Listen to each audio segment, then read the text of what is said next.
Hello, everyone, and welcome back to another episode of CUNY Uncut, where we talk about anything and everything uncensored, unedited, and uncut. And as we approach the end of 2025, I want to thank you all for tuning into all these episodes. We've gotten to speak to so many different CUNY students from so many of the CUNY campuses, but we haven't paid homage quite yet to our friends down south at the College of Staten Island. Here with me today is the current president of student government, who has her own podcast called The Flip Side, where she is amplifying student voices as well, and also some student government initiatives. Not to mention, she also interns at Chi Sear as a pre-law student and a poli-sci major with experience in government relations, legal research, and case management. Without further ado, I would like to give a very warm welcome to Ashley Villalva. Thank you. I'm so excited to be here. Thank you for having me. Of course. Well, we haven't gotten to talk to too many people from Staten Island. I'm sure you've heard about the reputation that your borough has had. Yes. You're born and raised. You got to defend yourself. Listen, I love Staten Island. I get the heat, but I trust that there's good people, and I'm proof, and so many of us are really great, and we have really great ideas that we want to share. Of course. I mean, like that. I feel like that goes without saying, and people are too harsh on you guys. I think that I like appreciate across the board. that. I mean, well, so I wanted to ask why you decided to stay in your home borough and go to the College of Staten Island in the first place. Yeah. Honestly, I will be very honest. It wasn't my first choice. I really did want to explore and try something else in a different borough or different state even. But when I went to one of their open houses, I really fell in love with the kind of culture that they were cultivating there. And I got to meet a lot of amazing professors and met some amazing people. And so I talked with Macaulay there. They were there. And so I was like, you know what? I'm going to give this a shot.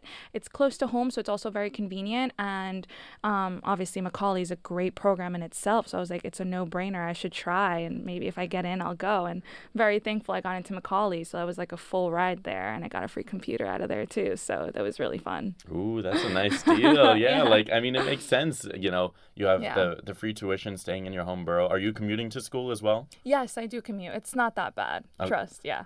Not that bad. We'll see about that. But Staten Island is one of the few places with dorms on campus, and Yes. that is an option for people that I Yes. feel like a lot of people don't know about. There's so much Yes. about CSI that They're people new. don't They're know about. new, like dorm rooms, and they're gorgeous. Really? So, How new yes. are they? I think they're just recently built, maybe less than 10 years.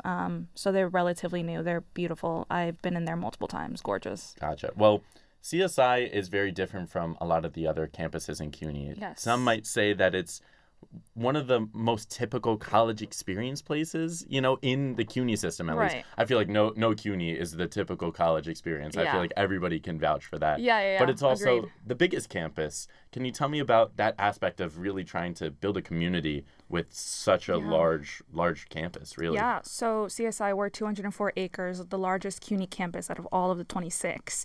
And we have about, right now, 11,000 students. So sometimes it can be really hard because we are also a commuter school. So students go to campus and then they go home straight after classes. So it's been difficult, especially ever since COVID, to kind of grasp that community again.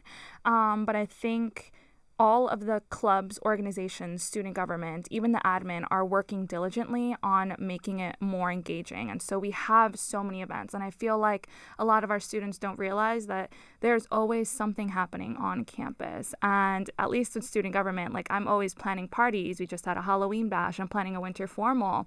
We're having our fall feast in a couple weeks. And so we are really excited to bring all these amazing ideas and initiatives to our students so that they feel like, you know what, I do want to stay. I do want to hang out and meet new people and create community. Yeah, despite the fact that CSI has those dorms, it's still a commuter school, like almost every single CUNY as well. And how do you try and create an environment where you say, okay, how can I make you guys stay? How can I make you want to stay on campus? Yeah, it's really fun because we have 26 senators on our student government, and I'm so thankful that we have so many people. We have athletes, we have dorm, we have non-traditional, we have parents, we have graduates, and then we have obviously our undergraduates. So we try to make sure that when we are opening the doors to different things and creating events, that we are targeting all areas because we don't want anyone to feel left out, and we try to do this in the best way we can. So for example, we have events during club hours, obviously, so that's 2:30 to 4:30, but then we also have events in the evening times or on Saturdays, because we know students also are on campus Saturdays, and we realize that and are very aware of that, and so we try our very best to create an inclusive environment for all of our students. And so when doing that, we are always tabling, we're outside, we're reaching out to students, we reach out to departments and professors. If we have an event and we just see students just sitting around, I'm like, get up, let's go. We have free food here. We have an event happening. Like, come join us and get to know us. So we really try our hardest to try to reach our audience and try to create a bigger community at CSI. Yeah, and I can imagine it's difficult to do, especially being on such a huge campus. Does it feel lonely at times being on such a big and secluded campus? How did you find your way? Yeah, no, I will say I came in, although I met all those amazing people at the open house, I did come in not really having friends. And so at times it did feel very lonely, and like, would I be able to find my footing, my people? But I'm just so forever thankful that CSI actually does have amazing and welcoming students. And we do have CSI ambassadors that help freshmen or anyone at all who's feeling lost, who feels like they don't know who to communicate to or speak to about things. And so I made sure to reach out to those resources that we have. And I actually had an amazing person that I bumped into on my first day, and they have guided me through, and it's just been incredible. And now I'm happy to say that I found my people, and I hope that everyone at CSI can bump into me and I'll help them find their people if I'm not their people. Sometimes one person is all it takes to really find a community. They Yeah. drag you along to some event that you're like, oh, I don't really want to go. Yes. And then Like, come with me. I've done that so many times with all my friends. Like, one of my senators is my best friend, and I had to drag her to student government meetings. I'm like, you're coming with me. And now this is her second year on the Senate with me. So it's kind of exciting how that works. That's so sweet. Like, it's so nice that people find a community just through their friends, and then they can decide what they want to do after that, if they want to continue or not. But I did want to ask about how you originally got started with student government in the first place. Yeah, so I actually have been in advocacy my whole life, almost. I started very young. At around 14 years old, I was the president of my youth council in my community. So I did that for about 4 or 5 years. And even in student government in high school, I was very, very active. I was in a lot of clubs. And so I very much just felt like this urgency to continue on. And obviously, freshman year of college, it's very, crazy, hectic. You're trying to find your way. Like, it's a new environment. So I wasn't really thinking, oh, let me join student government immediately. But I was like, by the end of freshman year, I was like, I need to do something with this advocacy, this like I don't know, fuel that I needed. And so during my freshman year, like the summer going into my sophomore, I saw that there was a special elections, and so I ran. And I started off my first year as the elections commissioner. So I did everything elections, which kind of aligns with like my career, which is really funny. But I did that, which was amazing. And then my second year, I ran for VP, vice president, with an amazing president along my side, and that was fantastic. I loved that. I learned so much throughout the process. And then I was like, you know what? It's my last year. I'm gonna go big or go home. And so I was like, I'm just gonna run for president. And I think at that point, my face has been everywhere. I've spoken to so many students. I've made so many amazing friends, and I've met so many amazing people that they were like, felt, I guess, strong enough to vote me in, and I've been forever grateful, and I've been trying to push forward and create things that they've been wanting, obviously, for me to have for them, and just to have something fun, I guess, on campus. Mrs. President? Stop. What are some of the things that you're trying to work on as USG president, and what are some of the goals that Staten Island students want that you're trying to work for? Yeah, there's a couple things, keeping it brief. One of the main things that we have is transportation. So obviously Staten Island has the worst transportation like out of all the boroughs, and that is statistically proven. And so we at CSI, we had a shuttle and we had a loop bus. Unfortunately, actually my first year on student government, that's the student government that we decided to get rid of both. And there's a lot of factors that went into that. There was not enough funding. We couldn't find any outside resources to help us. We had a lot of external pressures. There was just a lot going on. And so obviously we don't have that for our students anymore, and we've realized how important it is and crucial for our students to have transportation, because we only have one bus that comes actually inside, and it comes every half hour at best, and it's always packed because so many students are trying to get on it. It's not an ideal situation. And then we have our other two buses, the 62 and the 61, who go to the end of both. And it can be a little hectic because no one wants to walk. If you're from one side and you have to take the 62 on the other side, like no one wants to walk all those 20-25 minutes to get to the other side, especially in bad weather and stuff. And so right now what we're doing is we're trying to lobby to our local officials. We're very thankful that we have the administration on our side. They're helping us in taking on this initiative.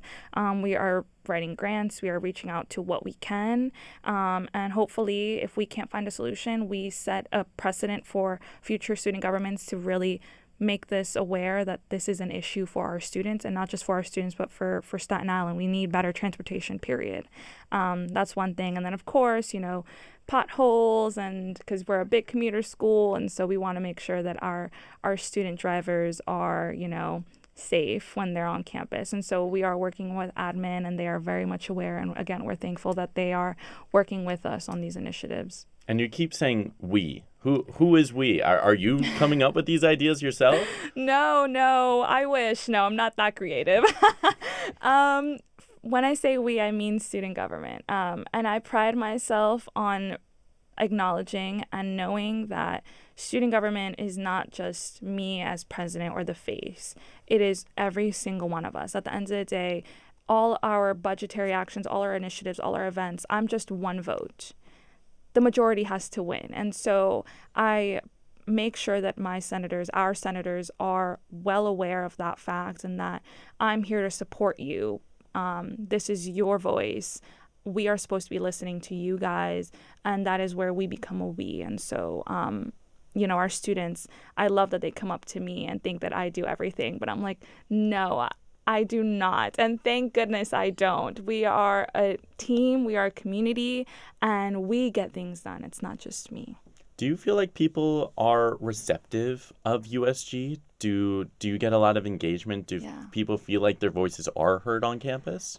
I feel like we try to listen to as many students as we can. Obviously, we're a big campus already. We have a lot of students, and we have a lot of different beliefs, perspectives, and so we really try to acknowledge as much as we can. And so when talking about our engagement, do we have a lot? Yes, I would say we have now been catching around 100 to 150 students per event. Mind you, that may not seem a lot, but for us, that is such an upscale from previous years.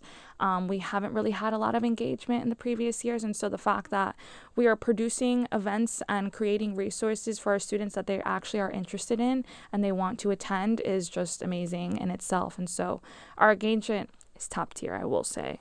Thank goodness. There you go. Have you felt like people haven't been receptive for certain reasons? Why aren't people as involved on campus as you may like them to be? Yeah, I will say one reason why they may not be is, of course, the commuter aspect, right? Students are, even though we are trying to reach them and make sure that they are coming and aware of these events, a lot of students obviously just want to go home, or they have work, or they have children, or they have other responsibilities that they need to take care of. And so we are also like, okay, that's why we also try to see how we can accommodate them in other areas, like doing evening events or doing Saturday events or doing things online or providing resources on our website for them to access. And so there's a lot of different factors that play. We have a lot of athletes. We are a D2 school, and so we try to accommodate as much as we can. But, it also takes the students have to also want to be a part of it. And so we are trying, that's why, to make things that are fun and entertaining, so that the students want to. So it's a give and take kind of relationship. Like, we give you so much, but we also have to receive. But we try as hard as we can. We are knocking doors and trying and giving out flyers. So we really are trying to create more engagement, more than we already have had in the past couple of years. At least from an outside perspective, it seemed like you guys have been improving over the last couple of years. I mean, Yes. I just scroll on my page and I see Yeah. CSI there all the time, and I'm like, Yeah. wow, you guys are active. Like, you We guys are are doing very your thing. active. And you've been able Yeah. to get more people involved in your student government as well. Like, I Yes. know that your voting turnout rate has been increasing as well. Yes. We actually, last year when I was running for president, we had the largest voter turnout ever recorded. I think it was a little over 850, something around there. Again, might not seem like a lot, but for Student Gov, for not just us, but for all the organizations, because again, when we do big elections like that, that is for college council, association, student government, then all the different committees that students hold seats in. The fact that we even got over 500, I'm like, oh my goodness, like, this is amazing. And so I pride myself in being a little small factor in getting all those votes, because I was campaigning super, super hard during that period. But yeah, I'm just so excited, and hopefully we get to have more turnout in the couple years. Yeah. Yeah, It's good. I mean, listen, you guys are doing a good. wonderful job. It's only up from here, right? Yeah. I mean, you guys have been sensational. Thanks. But I wanted to ask about how effective you feel like USG, not just USG, but like Staten Island in general, advocating for a lot of the things that you guys want. How effective do Yeah. you feel like that can be? Because I know that a lot of these processes, a lot of these rule changes that you guys want to make, they Yeah. take a lot of time. Yeah, so a great example of that is when we did decide to get rid of the shuttle and the loop bus 2 years ago, we had to pass a referendum. So it's not like that, student government's like, oh, we just want to, distribute differently and let's just do it. It had to have a certain amount of signatures. I think we needed about 1,000 signatures just to put it on the ballot. And then on the ballot, we also were campaigning as a student government to get students to vote, because we needed about 10% of our student body to vote, and then obviously the majority to vote yes. I don't think we hit the 10%. However, because it was the highest and we had so much engagement during that period regardless, they kind of let us slip by, and I'm very thankful because we very much needed it. But it's I think effective in the way that student government and all different organizations, students still have the voice at the end of the day. And we are also very much aware that students need to know what's happening. So we have town halls. We hold them for not just elections, but just to give our students the platform to speak with us if they don't see us around campus or they don't see us in the office. And so we try to give them the opportunity as much as we can to tell them and to tell us concerns, opinions. What are we doing wrong? What are we doing okay? What are we doing great? What can we improve on? And so we need everyone's concerns. And even if we're doing great, we want to know that too. Who doesn't love a little compliment? Of course. Well, listen, I'll be the first to give it to you. I'm just so impressed Thanks. by all the advocacy that you've been doing, not just in CSI, but you've been doing stuff outside of the classroom too. Yeah. I know that you're in pre-law as well. You're the president of the Pre-Law Society, correct? Yes, I am. I know that you've been doing like a ton of different events with them. Tell me about what you're Yes. doing there. Yeah, so just recently, actually, we had a Halloween debate in collaboration with Open Minds Exchange, which is fantastic. We have a new political science lounge, and so I'm very close with our political science department. They let us use their space, and it was phenomenal. We had about 25 students come out. We had amazing food, lasagna, penne alla vodka, Ooh, and I'm hungry. it was so good. And we just had an amazing debate. We had a mediator obviously there just to keep things, professional and respectful. But it was just fantastic to just see everyone's opinions. And we centered the topics around Halloween. So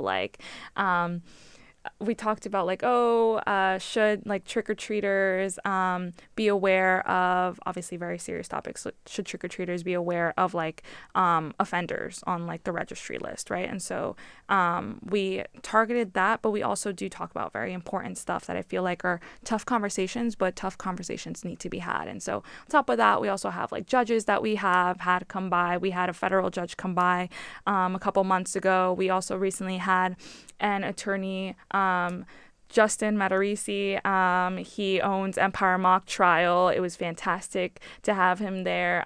We also just recently went to the LSAC forum, so a lot of our members got to meet so many different law school admissions counselors and get resources for LSAT prep. So we try to expand as much as we can. And I also personally help with internships and getting them recommendations or getting their resumes to look up to par. And so I really try my best to help as much as I can because I'm only here for a couple months left. So I want to give them everything I have. Yeah, I mean, that's very noble of you as well. Thanks. And you're also building up your own resume because, I mean, I assume after you're done with school, you got plans for your next steps, right? Yes. So I just took my LSAT. We did pretty well, I will say. Amazing. Love to hear it. So I'm actively now applying. I've applied to a couple schools now. I think I have maybe about a couple more left, which I'm so ready to be done with. I'm so exhausted. So real. So yeah, hopefully I get a good school and I'm going to law school. And of course I did apply to CUNY Law. So hopefully, I get in. That'd be fun. But yeah, so law school is definitely in the books. I do want to be an attorney. I think that'd be awesome. And I think it kind of fits in my path so far. So. Oh, I can definitely see it. It's right up your alley. Thanks. So are you looking to possibly stay in New York or in Staten Island, or are you looking to now branch off? Yeah, I feel like, being born and raised in Staten Island, it's always going to have a very safe and close and dear place in my heart. But I think it's time to branch out. Not to say anything about Staten Island. I love you guys. You guys are my home, my family. But I think it's time that I explore a little bit. I will say I'm not really ready to leave New York. So I would love to stay in New York, preferably New York City. But if I can't and I get a great offer somewhere else, I'm also down to do that. But I, at the end of the day, want to come back to New York City. I want to practice here. So either way, I'm still coming back. I'm still going to be here. Best city in the world. What can we say? Literally. Best city in the... Is there a specific field of law that you're looking to get into? Yeah. So as of now, I keep saying, I'm going to do IP or I'm going to do real estate. But I'm kind of leaning a little bit towards entertainment. I think it's really interesting. But I think, at the end of the day, I'll be able to tell when I'm actually in law school and I'm taking those classes and I'm doing the clinicals and doing that work. But at this point, it's TBD. So I'll let you know. Gotcha. I'll let you know. I thought that there was going to be something like along some of the classes that you might have taken that might have inspired you to go down certain routes and stuff like that. Yeah. So it's really funny you say that because I actually didn't start off wanting to be an attorney. I actually wanted to be a heart surgeon. I was like, I'm going to be a cardiovascular surgeon. I'm going to do something so crazy, so different. Because in high school, I loved chemistry. I loved and adored chemistry, right? Okay. And so I entered college and I was like, I'm just going to be a chem major. And then down the road, I was told that I have to take Calc 1, 2, and 3 for a chemistry major. Oof. And I'm sorry, I can't do Calc. I can't do math. I could do chemistry math, but nothing of the sort. I can't do all that stuff, right? But I think it's in a very admirable profession. And I admire those who go down that road. But it obviously ended up not being for me. And so my actual my second semester of freshman year, I decided to take an American constitutional law class. And the reason why I did that is because I've been told my whole life that I had a little bit of an edge. And since then, I always did advocacy. So they're like, you should try it just to see how you feel, right? And so I was like, all right, I'll give it a try. And so I ended up taking it and I loved it. Fell in love. My professor was amazing. I still talk about him all the time. I talk to him all the time. Amazing guy. And so I was like, I'm just going to do this. Like, frick it. Like, whatever. Like, if I don't like it, then you know what?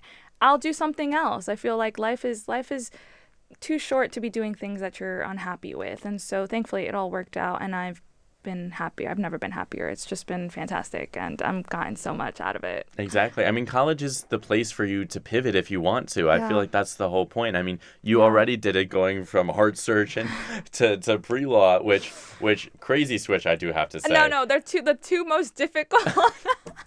It's not like it got much easier though. No, it didn't get much easier. It's gotten probably about the same. But now I'm way more passionate about what I'm reading, So Okay. I think the shift in passion and the shift in dedication also very much persuaded me into following this path. Yeah, that's really what college is for, finding what you really love and what you want to do for the rest Yeah. of your life. What would you say to those students who are starting school and find everything a little bit overwhelming with Yeah. everything going on? Like, oh my God, what clubs do I do? What classes should I take? And Yeah. they just haven't found their way just yet. I would say slow down. It is so important to take a breather and be aware of your surroundings and really internalize, what do you want to do with your life? I feel like, being a first generation student, my parents are immigrants from Ecuador. And so, I had a lot of external, I guess, opinions on, being something in my life. And again, that is something that I wanted. I want to be something in my life. But I just want our students to know that this is your life, this is your path, and CUNY gives you that path, that guidance to direct you in where you want to go. And so I would say slow down, figure out, take some time to process, what are you passionate about? What most aligns with that? And then go for it. And if you don't like it, guess what? You can switch. You can do whatever your heart desires. There's so many different avenues. And college also, it's not just a linear path for everyone. Everyone has different paths. Like I said, we have parents, we have evening students, we have athletes who are, I don't know how they do it, right? It's crazy. So no one's path is the right path or the only path. And so, if you decide to change your mind 5 times, it's okay. I changed my mind. And I probably will too, because down the line I might want to do something else. So who knows, right? Life is so unsure. Anything can change at any time. So take it to the fullest and slow down though sometimes, Yeah, while you're getting your degree, might as well try everything out while Literally. you can. Just have Try fun with everything. it as well. Absolutely. Exactly. You're only in college, a majority of us 4 years, maybe some more, maybe some shorter. So just enjoy the time that you are, because trust me, adulthood kind of sucks. So. Yeah. And college, it goes by like that. It does. Genuinely. Oh my goodness, I can't believe I'm a senior now. It's insane how time has passed. Yeah. Yeah. Okay, well, I want to let you defend your borough a little bit and talk about Staten Island and talk about why students should come to CSI specifically. Yeah. Okay, I have a lot of things actually. So first off, we are I think in my opinion, the most gorgeous borough. We have so many trees. We have a beautiful great lawn. And we actually hold a lot of events on a lot of our areas. And so on top of it just being gorgeous, and then right now, the fall weather, oh my God, the trees turning red and orange, and it's just gorgeous just to be around. I'm jealous, I can't lie. It's so, because, everyone else is just vertical. Yeah, we got no trees at Hunter. So it's just up, which again, great. But we have a little more air. You know what I mean, Yes. So that's one. Also on top of that, I would say at least that at CSI, we have the best Macaulay advisors. So I don't know, that may be a little controversial, but I love my Macaulay advisors so much. They actually were the ones to guide me in the process of, where I should kind of go in my life. And if I didn't like something, all right, Ash, let's do this instead. But I've met many Macaulay advisors. Everyone's amazing. This is very just biased. And on top of that, of course, we have the Staten Island Ferry, I will say. And, it is gorgeous. You get to see the Statue of Liberty. And if you live, right by there, it's literally from our campus. It's just one bus straight to the ferry and you're in the city. So it's not the longest commute. It's a 25-minute bus ride, and then the ferry is another 25 minutes and you are in the city. You get to chill, whatever. Mind you, the ferry's free. So if you don't want to pay, Indeed. you don't gotta. There's no paying there. So obviously, just CSI is just amazing. I don't know what to say. Our departments are cool. Our student government's cool. I will say so myself. We're pretty cool peeps. And we want to make friends, and we want everyone to feel welcomed and to feel wanted at CSI. And so we try our best to do that all the time. Okay. Well, Ashley, thank you so much for shedding so much light on CSI Thank today you. and everything that you do in student government and Thanks. outside of school as well. I'm very impressed with everything that you've done, and I wish you the best of luck in law school. Thank you so much. And I'm very, very thankful for you to have me here. This has been an incredible experience, and hopefully, students can take something out of it and maybe apply to CSI. Who knows? Thank you again. Who knows? Of course. Well, thank you all for tuning in. Make sure to check out CUNY Uncut on social media and make sure to download the CUNY TV app. And as always, I'm your host, David Horn, and we'll see you next time. Take care, everybody.